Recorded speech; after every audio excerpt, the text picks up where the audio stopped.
Hello, John Bloodworth, Gentleman Crafter here with Scan and Cut Saturday number 9. And today I'm talking a bit about shrink plastic. Now, shrink plastic is a cool, creative material that you can use in conjunction with your Scan and Cut to create all sorts of things, from key rings to necklaces to bracelets and more. Now, I'm just showing you a few of the things that I've created in recent times, and I do plan to do a series of future videos that are more project based, so do look out for those. In the meantime, I'd like to solve a common problem today, which is to understand how big to make your shrink plastic items in order to get them to shrink correctly. So let's look at that. So we set up Canvas Workspace by going over to the artboard, turning on Snap to Grid and setting our grid spacing. Now I want to change the units of measurement, so in display go to unit and then inches, and I want this to be, let's say, half an inch, actually quarter of an inch. Now I'm going to drag on a rectangle, and I need to know how big that is, so I'll go into the edit tab, and that's 3 by 2. I want this to actually be 3 inches wide by 1 inches tall, and then I'll move it so it snaps into place.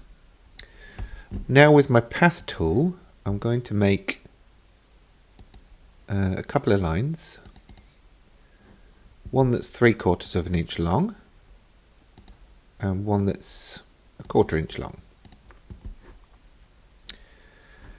Now what I'm going to do is assume that this edge is the start.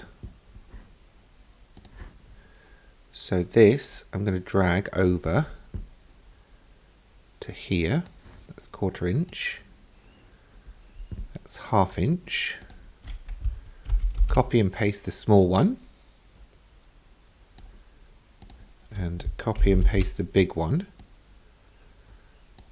So basically every 2 of those large ones will be 1 inch. So oops, let's lock that rectangle in place so I don't accidentally select it again. Select those lines and copy and paste.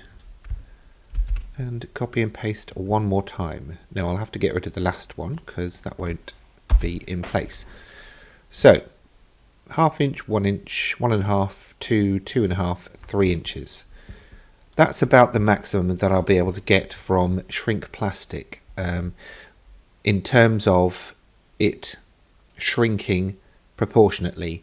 If you go bigger, then you'll generally find that it won't actually shrink exactly. So a square, if you do that bigger, it won't necessarily shrink down into a square shape. There might be some distortion in either direction. So with that in place, I'm actually going to select, oops, let's put that back and lock it in place again. I'm going to set these lines to draw, and I'll group them just for the sake of it at the moment. And then the overall shape, the rectangle, will be a cut line. So I'm going to send that over to my Scan and Cut.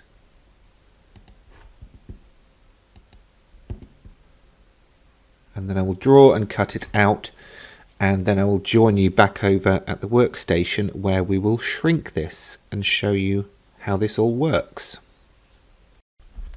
So after drawing and cutting out our shrink plastic shape on the Scan and Cut machine, you would basically get yourself a heat tool, or obviously you can bake this in the oven.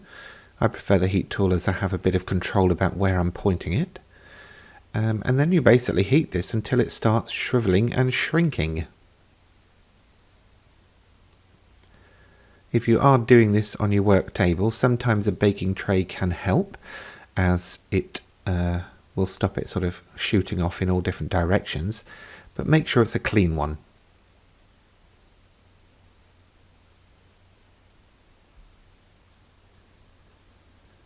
When you get to the point that the shrink plastic isn't shrinking anymore and it's fairly flattened out, Just smush it with something flat like an acrylic block, or if you've got a special tool, use that. I do, and it's the one from Sizzix, Squish. Not too hard, you don't want to flatten it. You're just basically wanting to make sure that it's level and not curved. And that's the basic principle of making a shrink calculator ruler. Now what you do is you basically decide what size you want it to be according to this ruler, and then use those lines to work out what size you need to cut it on your Scan and Cut machine. So this tab would be cut at 1 inch wide.